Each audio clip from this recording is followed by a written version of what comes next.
Hi guys, welcome back. So, welcome to the channel. You probably clicked on this because you're looking to change the oil pump on your R56 N14 Mini Cooper S. This is a 2009 plate behind me.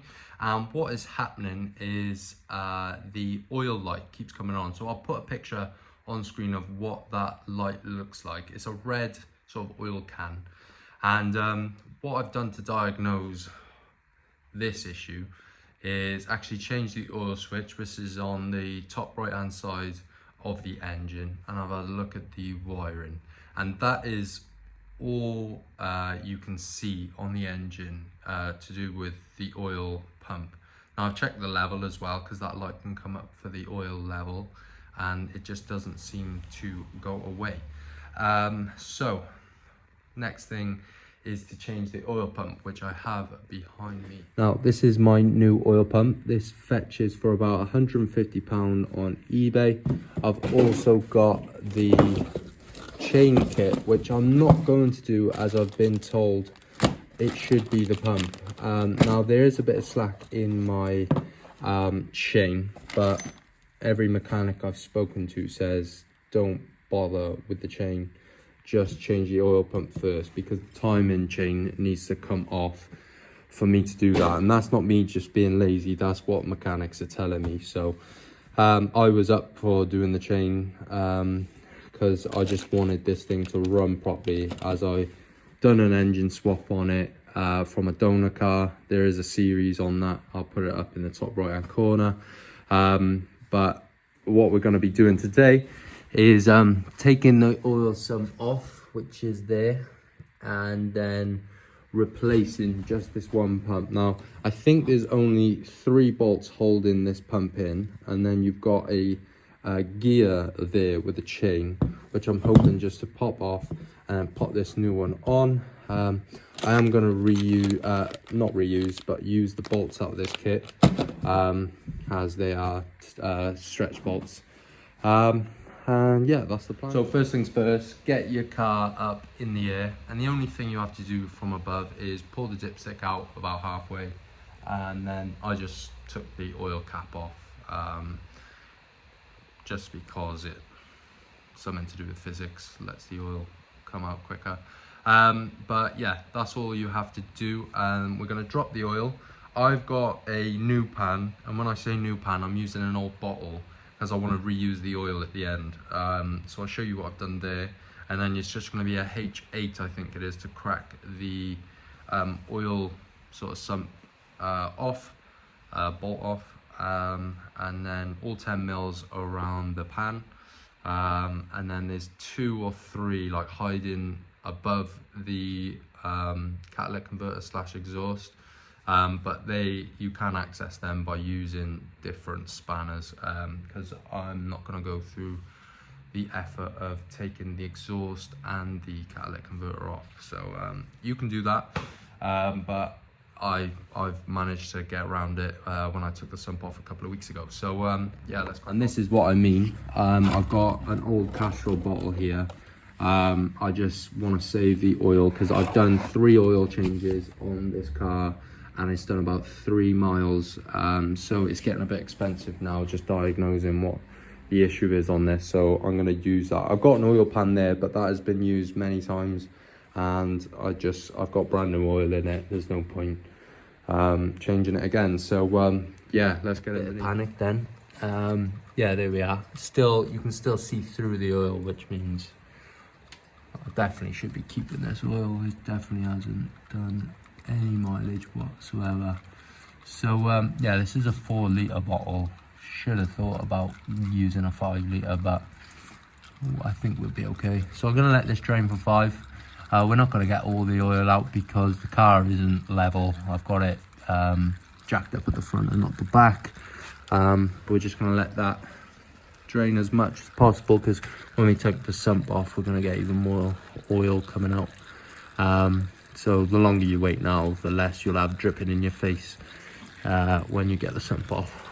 So you've got your oil dropped, and next is all the 8 mils. I do apologise, they're 8 mils. And what I used is 3 bolts. If you leave the exhaust on, you'll need these 2 tools: a flexi head ratchet and this sort of don't know the name of it, but this is ideal for cracking them off, and then this is ideal for getting them all the way off. So I've got all of them all around off, and now all I'm going to do is use a little prying tool just to sort of break the gasket seal, and it should just fall off then.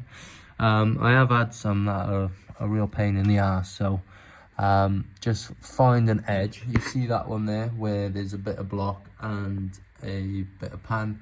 You want to just get the tool in there and just slightly pry it. That's the only way I know how, and that's the way I'm going to do it. So let me crack this off and be prepared for a bit more oil, so just be careful with your flows. The only thing holding this in should be those couple of T30s or 40s, and then that chain there. So what I'm going to do, I fear that if I get a tool on there, I'm just going to start spinning the crank. So I'm going to give that a go first, but if not, I'll have to lock the flywheel in so I can crack it off. I can't think of another way right now, but I'm going to give that a go. Looks like T40s, but I shall let you know now what I do. Spare gloves is a must on this one. Oil just does not stop dripping. Now you may be concerned about your exhaust, but the oil, it will smell for a bit, but it'll burn off. And there we go. So you've got the three T45s that hold the actual pump in. I did have to use the locking tool. That was easily put in. I actually use an app called Snapchat. Now, it's basically a forward-facing camera with a torch on it. So you just record, and then you just spin the engine, and then wait for the hole for the timing tool to sit in. Otherwise, you have to crack open the valve cover and look for the two barcodes on the two cams. So that's the quickest way, and there's no way to really show you unless I had another camera to show you how I was doing it, but I just don't have enough hands for that. So yeah, you do need to put that timing tool in, which is probably the trickiest bit of the whole thing, and then you just need to crack off the T45 and take the cog / gear out of there, and it's off. So whilst I'm at this stage, I'm going to clean off all the old gasket from the block, and then I'm going to clean the gasket off of the sump. This will require maybe a wire brush, a blade, a few different bits, but just try and get as much off as possible. You want two flat surfaces ready for the new sealant that you're going to be putting on there. So before I pop this back up, I just wanted to show you how the new the gear goes on. So there is a flat sort of it's not a circle, there's a flat bit that tufts into the pump itself there, so it fits only one way. So don't go ahead and start bolting it up and after you've chucked it on. Make sure it sits in there nicely like so. So what I'm going to do, I'm going to pop this off now, and I'm going to reinstall the three T45s. It's quite simple. It's just, it spins the pump there, picks up from there, and then feeds it into the engine up through there. So that's what I'm going to be doing now. I've left my pan here the entire time because oil won't stop, and it probably will not stop. So I'm going to go ahead and install that now, just after I've cleaned off some of that gasket there. Right, so that's all back on now. All the bolts are torqued up to FT, and the cog is on properly. All the teeth are in the correct spaces on the chain, and that is your oil pump changed. Now, the only thing to do is, obviously I've cleaned off my block there. Only thing to do now is clean off your sump pan. just get it down to the metal. I'm going to use what I've been using is this plastic blade, and it seems to do the trick, and it just gets all the sealant off. I'm also gonna empty the rest of this oil out, so I don't contaminate it with the sealant sort of stuff. And then I'm going to give the whole thing a sort of clean in and out, just to get it ready. So this is going to take me a little bit of time now. I got some brake cleaner there, and I'll show you the finished product. So this is my pan all cleaned out. I've gone over it a couple of times with the blade and just trying to blow out as much as I can. You're not going to get it perfect, just don't leave any of that gasket in there, because it will clog up your pickup that you've just fitted. So I've got in all these little grooves. I've just used the side of the blade just to scrape it out. I've just used this little wire wheel, and that is it really.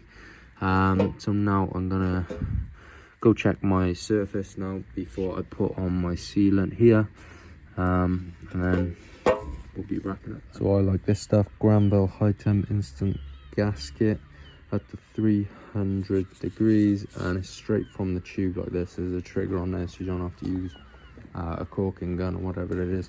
So I'm just going to use this now, and go around the inside of the bolts there and follow the line round. Give it a sort of generous amount. Don't want to be too stingy with it, because this is the only gasket you've got holding the oil in basically. So yeah, we're going to do this. I'll show you quickly and then I'll pop it on. So it's nothing pretty, never will be, but I'm going to take this straight in here now and get a few of the bolts in quickly, and then I'm gonna just go around and put all the bolts in, and then same again. FT is the torque setting, and that is fucking tight. That is the torque setting. And there we have it. That is all bolted up, everything's torqued up. Now I drop the car and we come back tomorrow once that sealant is cured. You don't have to come back tomorrow. It normally takes about 2 to 6 hours depending on what sort of temperature you're working in. But yeah, I'm gonna refill it tomorrow and hopefully my oil pressure is fixed. Right, and I'll be back tomorrow. I'll finish off this episode, I'll refill it with oil, and normally the light comes on once it gets up to temp and you give it some revs, so I'm hoping for the best tomorrow. So I'll get back to you tomorrow. Right guys, I'm in the car now. I've filled up the car with the oil. I used an actual paper filter just in case any crap sort of landed in the oil overnight. Everything seems to have cured. I've now got the car up to temp and I've been giving it revs. I've driven it around the block and I have not got an oil light come back on, so that seems to have fixed my oil pressure problem. So yeah, I would advise starting with the oil pressure switch, and then just checking the wiring if you have got an oil light on. You will be able to hear if your car's actually its oil pump has gone, because it won't be sending any oil up to the engine and you will have a catastrophic failure. So this is probably on its way out, and just the oil pressure switch wasn't reading enough pressure, but now with the new oil pump we are now getting the correct amount of pressure up through the engine. So there we are guys, hope you enjoyed that. Give me a thumbs up if you did, and subscribe if you are new and want to catch more R56 videos and some rebuilds. Catch you all in the next one. Peace.